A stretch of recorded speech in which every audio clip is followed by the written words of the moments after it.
अस्सलाम वालेकुम स्टूडेंट्स। आज हम आपके लिए एक उर्दू सीरीज़ स्टार्ट कर रहे हैं और ये ट्यूटर्स के लिए भी और इम्पोर्टेंट रहेगी और पेरेंट्स के लिए भी ख़ास तौर पर बहुत ज़्यादा इम्पोर्टेंट रहेगी जो अपने बच्चों को ख़ुद पढ़ाते हैं।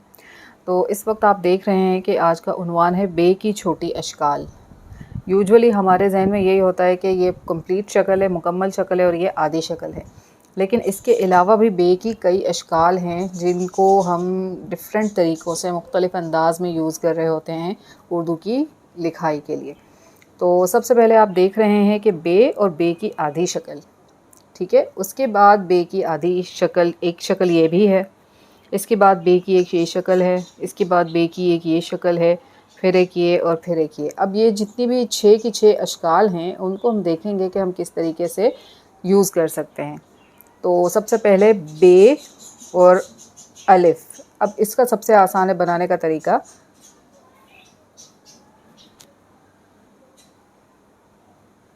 बे अलिफ बा, ठीक है, इसको पहचानना आसान होता है।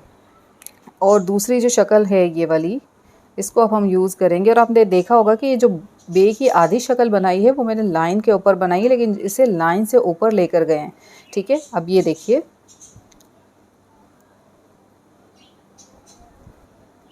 बी, ठीक है, बी, ठीक है, छोटी ए के साथ हमने बे को मिलाया तो ये बन गया बी, इसकी शक्ल ऐसी होगी। उसके बाद हम जब बे को और जीम को मिलाएंगे तो ये इस तरीके से ये शेप बनेगी। ये देखिए, आपने ऊपर की तरफ मैंने ये बनाई है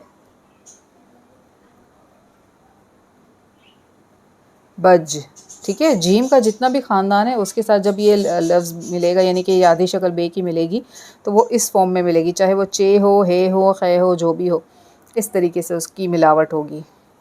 अब हम बात करते हैं इस शक्ल की, ठीक है।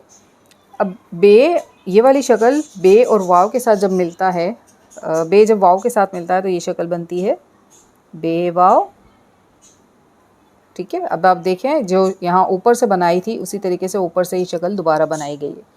इसी तरीके से बे, ये और रे, बेर। अब हम इस शक्ल की बात करें जो थोड़ी सी मिलती जुलती इस शक्ल से है, लेकिन ज़रा बिल्कुल ज़र्रा बराबर सा फ़र्क है, ठीक है।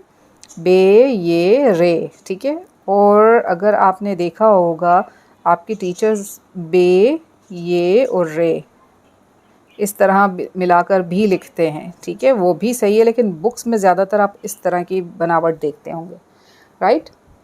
इसके बाद हम बात करें बे रे, ये वाली बर, ठीक है। तो ये इनकी अशकाल हैं जिनकी हमने प्रैक्टिस करनी होती है। और जब हम किताब में उर्दू के अल्फाज को पढ़ते हैं, पैराग्राफ को पढ़ते हैं, तो हमें इन तरह की अशकाल में हमारी हुरूफ़ तहजी नज़र आती है और वो हुरूफ़ तहजी हमें ये अंदाज़ा लगाना चाहिए कि ये बे है या जीम है या पे है। बस अगर आपने शक्लों की पहचान अच्छे तरीके से कर ली तो फिर आपको उर्दू पढ़ना बहुत आसान होगा। और मैं बराह रास्त इस वक्त पेरेंट्स और टीचर दोनों से ये रिक्वेस्ट भी करूँगी कि आप लोग भी जब उर्दू पढ़ाने या लिखाने लगें तो सिरों की पहचान अच्छे तरीके से ख़ुद भी करें और सिरों की पहचान बच्चों को भी अच्छे तरीके से करवाएं। इन अल्फाज की एक दफ़ा फिर हम दोहराई करते हैं। बे अलिफ बा, बे ये बी, बे जीम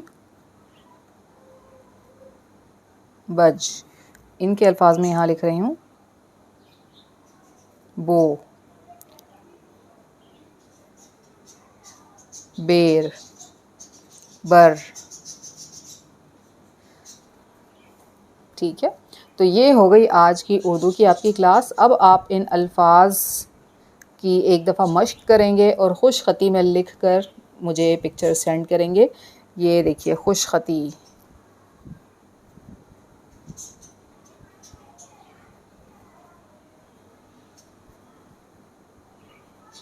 खुश ख़ती का मतलब है कि साफ़ राइटिंग में, बिल्कुल साफ़ तरीके से आपने लिखना है, अच्छी राइटिंग में, और आपने इसकी मुझे पिक्चर सेंड करनी। उम्मीद है कि आप बहुत अच्छे तरीके से इसको समझ गए होंगे।